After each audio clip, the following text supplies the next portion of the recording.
Today, we're going to be talking about something that makes a lot of people uncomfortable: the antisocial personality. Now, this isn't about diagnosing anyone. This is about understanding a way of being in the world that often gets mischaracterized and misunderstood. We tend to equate social with good and, by extension, antisocial with bad. But the reality, as always, is far more nuanced. Antisocial individuals aren't necessarily cold or uncaring. Their experience of the world, their neurological wiring, it's simply different. And that difference can be a source of both great strength and significant challenge. One of the most fundamental aspects of the antisocial experience is a profound preference for solitude. Now, this isn't just about enjoying your own company now and then. It's about genuinely finding solace, even rejuvenation, in being alone. Imagine a world that feels too loud, too bright, too demanding. In that context, solitude becomes a sanctuary, a place to retreat and recharge. For the antisocial individual, those quiet moments spent reading, lost in thought, or engrossed in a solitary pursuit aren't just enjoyable, they're essential. There's a deep internal satisfaction derived from these activities. The outside world, with all its chaos and complexity, fades away, replaced by a sense of order and control. This isn't to say that all introverted or antisocial individuals are hermits. They may have friends, family they care for, even romantic relationships, but the need for solitude remains a constant, a fundamental aspect of their being, and it's important to remember that this preference for solitude isn't a weakness. It's a source of strength, a wellspring of creativity and contemplation. Some of the greatest thinkers, artists, and innovators throughout history have been individuals who found solace and inspiration in solitude.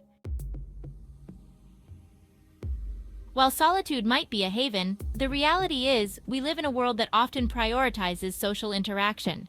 And for the antisocial individual, navigating this world can feel like trying to decipher a foreign language, one where the rules are constantly changing and the consequences for getting it wrong feel incredibly high.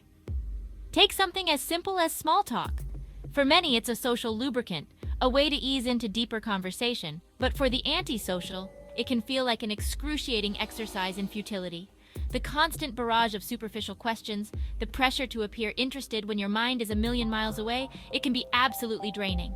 And then there are the unspoken rules, the social cues that everyone else seems to understand instinctively. The subtle shifts in body language, the unspoken expectations of when to speak and when to stay silent, these can be a minefield of potential missteps. It's no wonder that social situations, even seemingly innocuous ones, can trigger a cascade of anxiety and stress. The antisocial individual might find themselves overthinking every interaction, replaying conversations in their head, agonizing over what they said, what they should have said, what others must think of them. It's important to remember that this difficulty navigating the social world isn't a sign of rudeness or disinterest. It's a different way of processing information, a different sensitivity to stimulation, and it's a difference that deserves understanding, not judgment.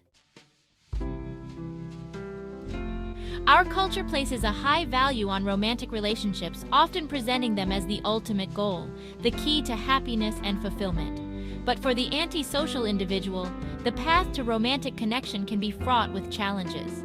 It's not that they're incapable of love or intimacy.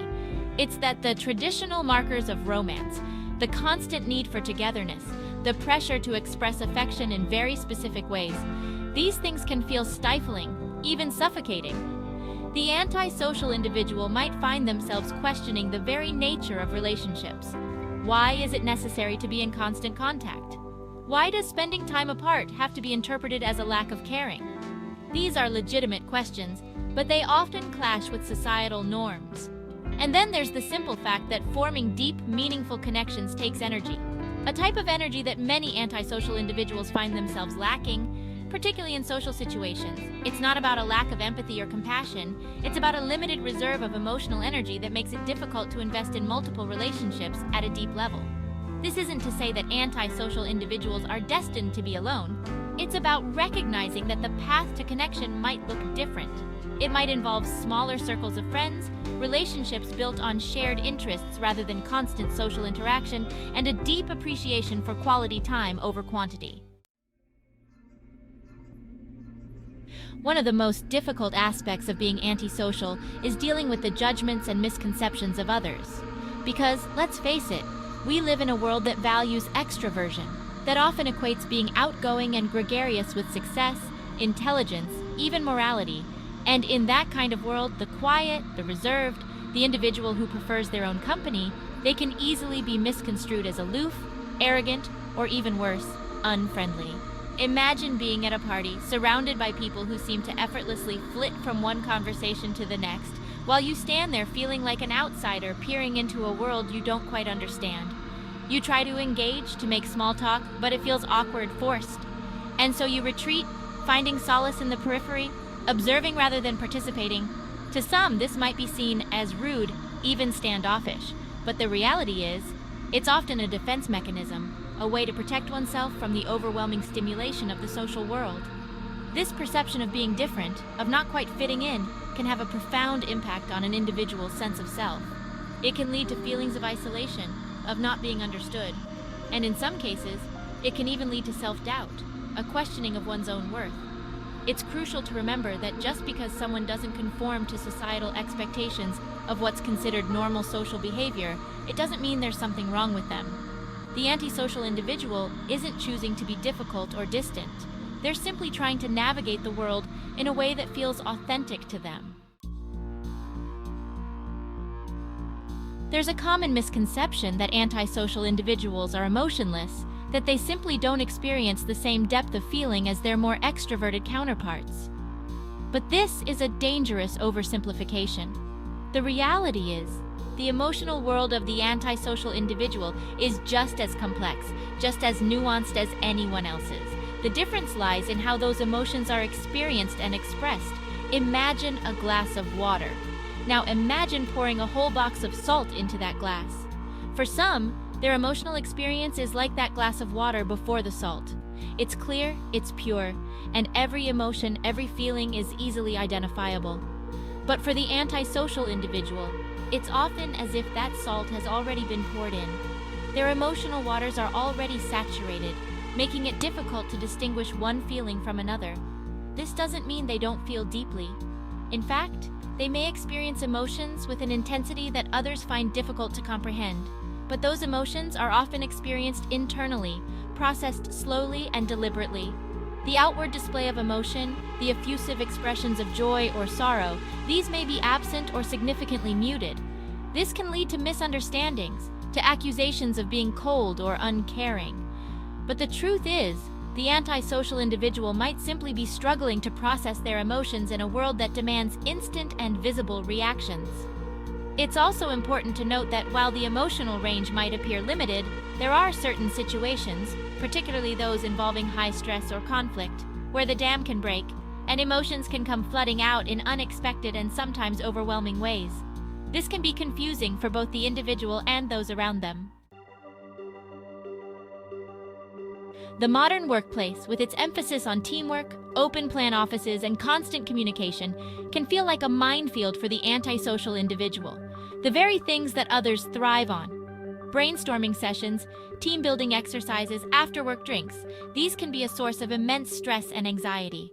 And yet, paradoxically, many antisocial individuals find themselves drawn to professions that require deep focus, analytical thinking, and a high degree of independence. Think of the writer, the programmer, the researcher, the artist. All professions that often involve long hours of solitary work, a high tolerance for ambiguity, and a deep satisfaction in the process itself rather than external validation. The challenge, of course, lies in finding that balance between the demands of the work and the need for solitude and autonomy. The antisocial individual might excel in their chosen field, producing brilliant work, but struggle with the social aspects of professional life, networking events, client meetings, even simple water cooler conversations. It's about recognizing that traditional markers of success, the ability to command a room, to effortlessly network and self-promote, these might not be the only or even the most important measures of professional competence. The antisocial individual might bring a unique set of skills and perspectives to the table, but it's up to both the individual and the workplace to create an environment where those skills can truly flourish. Living as an antisocial individual in a world designed for extroverts can feel like a constant uphill battle. But it's important to remember that there are ways to adapt. to find strategies that can help mitigate the challenges and enhance the strengths. One of the most effective coping mechanisms is simply being aware of your own needs and limitations. Recognizing that you require more downtime than others, that social situations can be particularly draining, this self-awareness is crucial. It allows you to set boundaries, to say no without guilt, and to prioritize self-care. Technology can also be a valuable tool. For those who find face-to-face interaction draining, online communication can be a lifeline. Email, texting, even social media, used mindfully, can provide a way to connect with others on your own terms, at your own pace. Finding and cultivating hobbies and interests that bring you joy is also essential. Whether it's reading, writing, gaming, hiking, or any other pursuit that allows you to disconnect from the demands of the social world, these activities provide a necessary outlet, a way to recharge and reconnect with yourself. Remember, there's no one-size-fits-all approach. It's about experimenting, finding what works for you, and being kind to yourself along the way.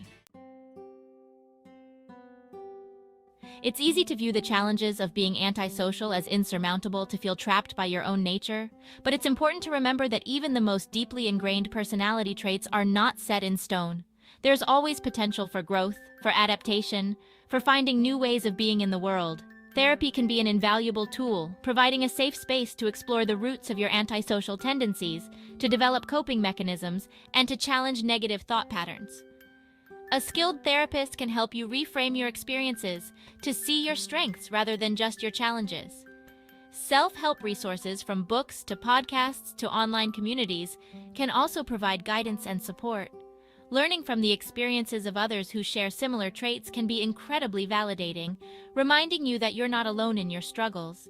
And sometimes, the most profound growth comes from simply embracing who you are, antisocial tendencies and all. It's about recognizing that your unique way of being in the world has value, that your perspective is important, that your voice deserves to be heard.